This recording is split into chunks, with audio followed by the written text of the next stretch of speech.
Hello, welcome to today's episode of In the Arena, the podcast dedicated to Black eyes for president and future and kids. I'm your host, Brenda Gabriel. Today we recognize and honor an educator who has shaped young minds and made an unquantifiable impact in young people's lives for well over 4 decades.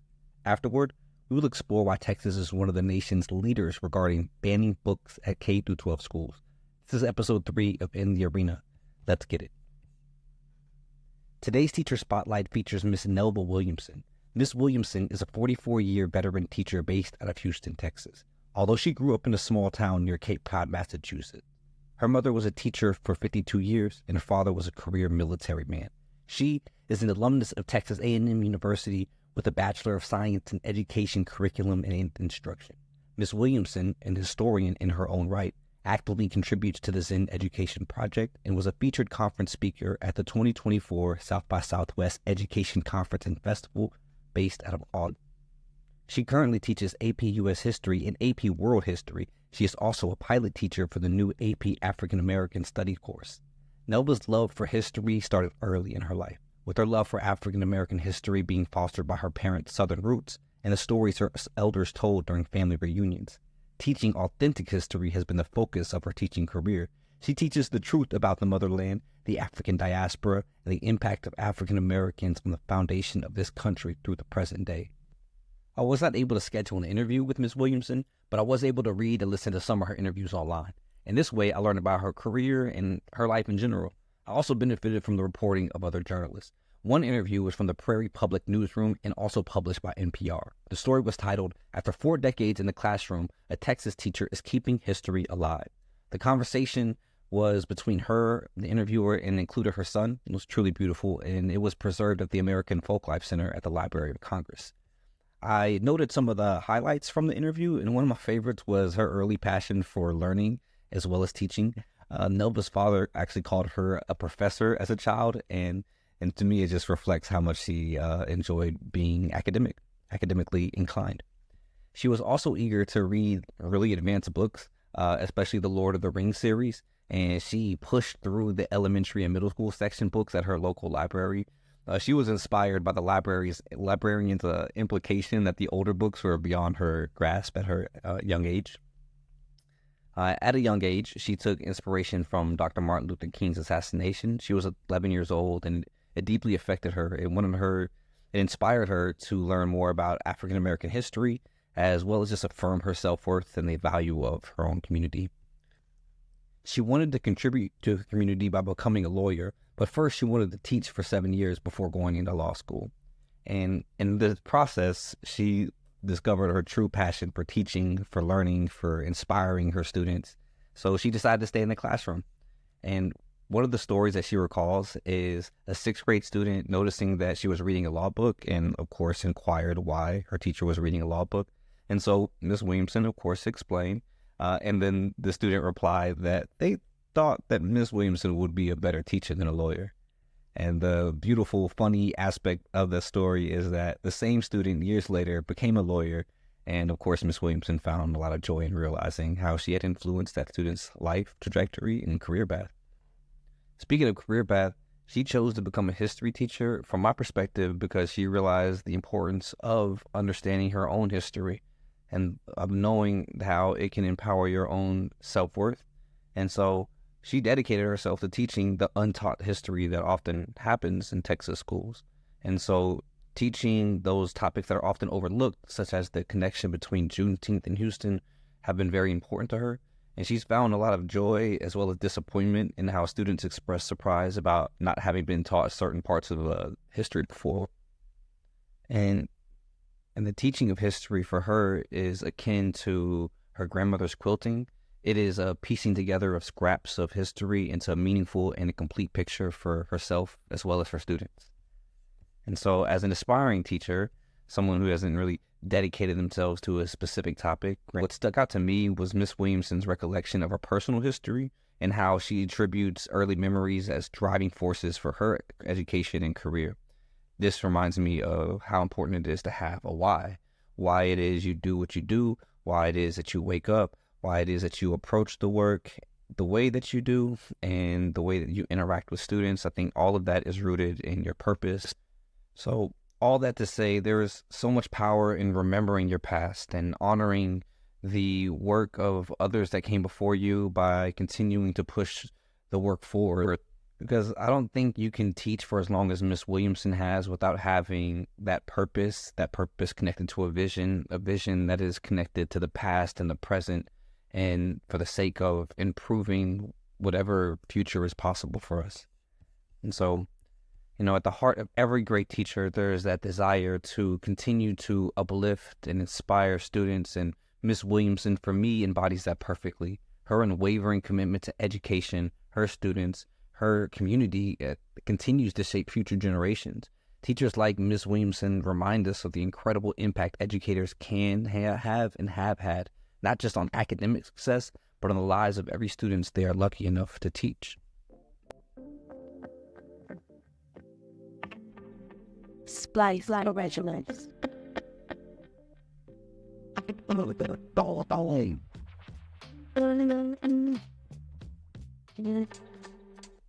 In this next segment of In the Arena Episode 4, we'll dive into why Texas passed legislation that led to hundreds of books being banned from library and classroom shelves across the state. The books in question are not being replaced because they are in tatters or outdated and irrelevant. Quite the opposite. Books that challenge norms, address marginalized voices, or spark critical thinking are being banned by the hundreds. But who decides what gets banned? And how does it impact students, educators, and parents? We're finishing today's episode by exploring the battle over banned books in Texas and what it means for our freedom to read. From classic literature to contemporary stories that reflect our diverse society, these bans raise serious questions about who controls the narrative and what that means for future generations of readers, learners, and future leaders. For those who may be unfamiliar about the current situation, in the past few years, book bans have surged in Texas. According to some reports, over 800 titles have been removed from school shelves, many dealing with race, gender, LGBTQ+ issues, or histories of marginalized communities. These are often the books that challenge traditional perspectives or explore difficult topics that are often untouched at some homes. And this isn't new. Book banning has existed for centuries, but the recent focus in Texas is part of a concerning national trend. Across the U.S., communities are grappling with the question of what should or shouldn't be allowed in school classrooms and libraries. In Texas, the situation can be traced back to October of 2021, when State Representative Matt Krause, a Republican from Fort Worth, sent a list of some 850 books about race and sexuality to school districts across the state, asking them for information about how many of these texts are available on their campuses. This one move spurred parents to challenge and organize and successfully remove books they believed were not appropriate, or in some cases, even pornographic. In one article titled "Book Bans in Texas Spread as New State Law Takes Effect," published by the Texas Tribune, it mentions how various districts are interpreting the law differently, which makes me think about how some districts and more conservative towns have free reins to omit certain authors or perspectives of history or accounts of history based on their interpretation of this law. In Katy Independent School District, the district banned 14 books, including titles from the popular children's authors like Dr. Seuss and Judy Blume. Parents were concerned over the inclusion of books that depicted cartoon nudity, despite the fact that they are well-known children's stories. In Beaumont, Texas, a middle school teacher was removed from the class for reading an illustrated version of Anne Frank's diary that included personal and sensitive content, which was not approved as part of the district's curriculum. Private schools' decisions tend to lean a little more extreme on the conservative side. One example is Friendswood Christian School. They decided to cancel the entire Scholastic Book Fair because they had concerns over books that promoted LGBTQ+ themes. Although people are not succumbing to these bans without a fight, Texas is embroiled in legal disputes over the law, particularly around its vague language that requires booksellers to rate books based on sexual content, which critics argue violates First Amendment rights. The developments around book banning in Texas reflects a broader trend of increased scrutiny and challenges to educational materials across the state and country. In one article from the Dallas Observer, reporters Kelly Dearmore and Simone Carter reported that Texas banned book selection is varied. The usual suspects are there, to be sure, they say, lots about race, gender, and sexuality, but there are other surprising options too. Black holes and baby universes and other essays by Stephen Hawking got the boot in one North Texas district. Surprisingly, the Bible did in another, showing the extremes that districts are going to. Titles from the Lord of the Rings series by J.R.R. Tolkien, beloved by many, were thrown into the bin, as were books by Margaret Atwood, including The Handmaid's Tale. In a separate news report, Texas again led the way in book bans across the country. The American Library Association found that last year, in 2023, the state made 93 attempts to restrict access to nearly 2,350 titles. Our most challenged book, according to the ALA, The Bluest Eye by Toni Morrison. For those not familiar, Toni Morrison was a prolific and unapologetic writer who wrote about the lives of African Americans at different time periods throughout the country. I do not find it shocking that wonderful books is on the list. If anything, I assume there are more. It speaks loudly about the people and organizations trying to remove her work from student access. But I take heart in knowing that some young Texans are getting organized. But I take heart and inspiration in the fact that some young Texans are getting organized and not going down without a fight. Mr. Cameron Samuels, a former Katy ISD student and the executive director of Students Engaged in Advancing Texas, for example, testified before the U.S. Senate Judiciary Committee in September of 2023 about the book bans sweeping the state and the nation. Historically, censorship is never on the right side of history. My state is home to 8 million people under the age of 20, and since everything is bigger in Texas, we lead the nation for book bans, Samuel said. Censorship impacts our futures. Students deserve to be decision makers. And I couldn't agree more. And I imagine if Ms. Williamson was here, she would agree with me and Mr. Samuels. Teachers like Ms. Williamson deserve to be spotlighted because of their dedication to provide students not just with patient instruction and direction, but also give them a robust perspective of the events and people who have shaped the world as we know it, despite being challenged by the laws to limit that type of teaching. Students like Cameron Samuels give me hope that Texas lawmakers will not have a clear path to pass policies that infringe on the rights of students to learn from a wide range of authors to develop a well-rounded view of the world. In a matter of months, I will be responsible for teaching some of the children of Texas. And I don't know what subject I will yet teach, but I know that I will do it with a lens towards DEI, right? Diversity, equity, and inclusion.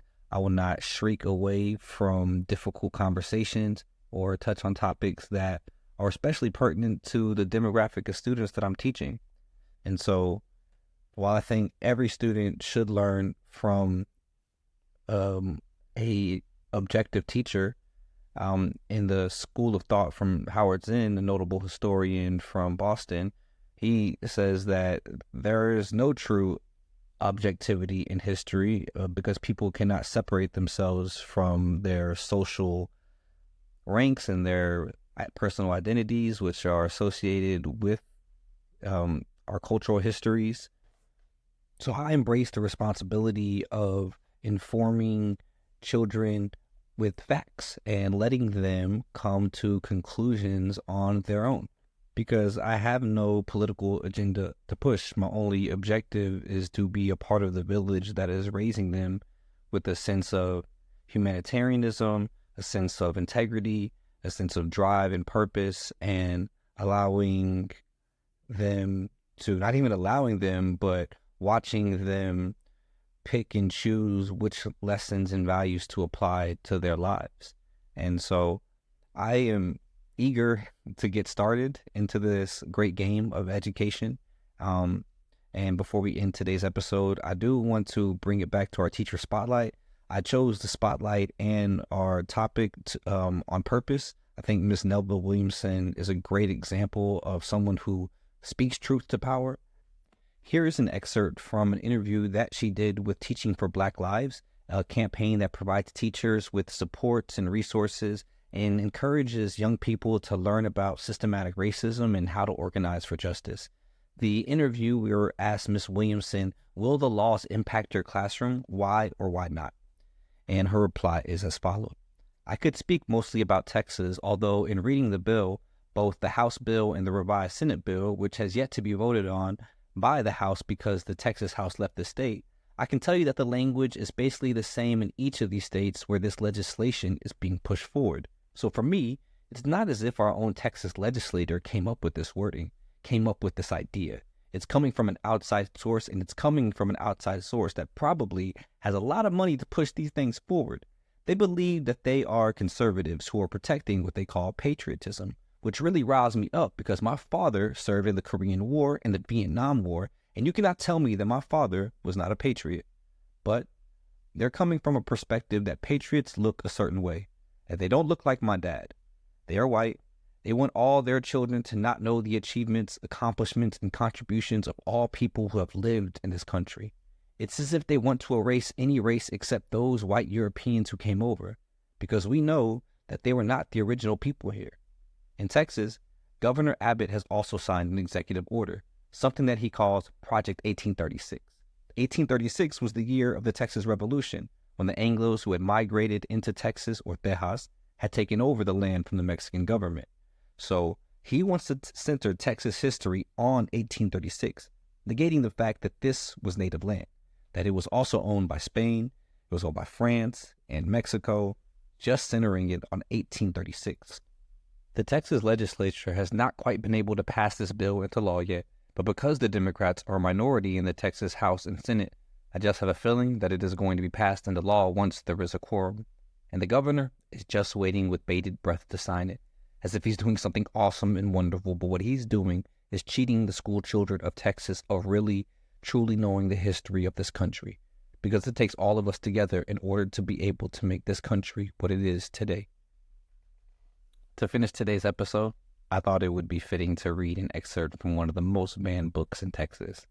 That is Toni Morrison's The Bluest Eye. In the years folded up like pocket handkerchiefs, Sammy left town long ago. Coley died in the workhouse. Miss Breedlove still does housework. And Bacola is somewhere in that little brown house she and her mother moved to on the edge of town, where you can see her every now and once in a while.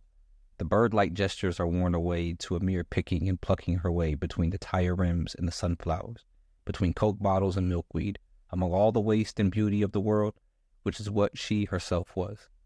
All of our waste, which we dumped on her, and she absorbed, and all of our beauty, which was hers first, and which she gave to us. All of us, who knew her, felt so wholesome after we cleaned ourselves on her. We were so beautiful when we stood astride her ugliness. Her simplicity decorated us. Her guilt sanctified us. Her pain made us glow with health. Her awkwardness made us think we had a sense of humor. Her inarticulateness made us believe we were eloquent. Her poverty kept us generous. Even her waking dreams we used to silence our own nightmares. And she let us, and thereby deserved our contempt. We honed our egos on her, padded our characters with her frailty, and yawned in the fantasy of our strength. And fantasy it was, for we were not strong, only aggressive. We were not free, merely licensed. We were not compassionate, we were polite. Not good, but well-behaved. We courted death in order to call ourselves brave and hid like thieves from life. We substituted good grammar for intellect. We switched habits to simulate maturity. We rearranged lies and called it truth, seeing in the new pattern of an old idea the revelation in the word. She, however, stepped over into madness, a madness which protected her from us simply because it bored us in the end. Oh, some of us loved her, the Magnet line, and Coley loved her. I'm sure he did. He, at any rate, was the one who loved her enough to touch her, envelop her, give something of himself to her. But his touch was fatal, and the something he gave her filled her with the matrix of her agony with death. Love is never any better than the lover. Wicked people love wickedly. Violent people love violently. Weak people love weakly. Stupid people love stupidly. But the love of a free man is never safe. There is no gift for the beloved. The lover alone possesses his gift of love. The loved one is shorn, neutralized, frozen in the glare of the lover's inward eye.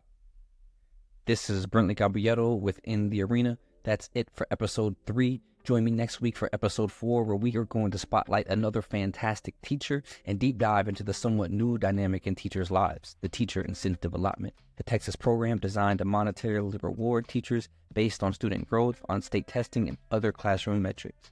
I'll discuss the fairness of this program and how teachers are capitalizing on the opportunity to not only help their students academically, but help themselves and their families financially. All that and more on next week's episode of In the Arena.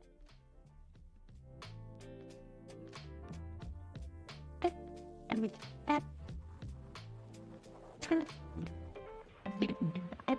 you.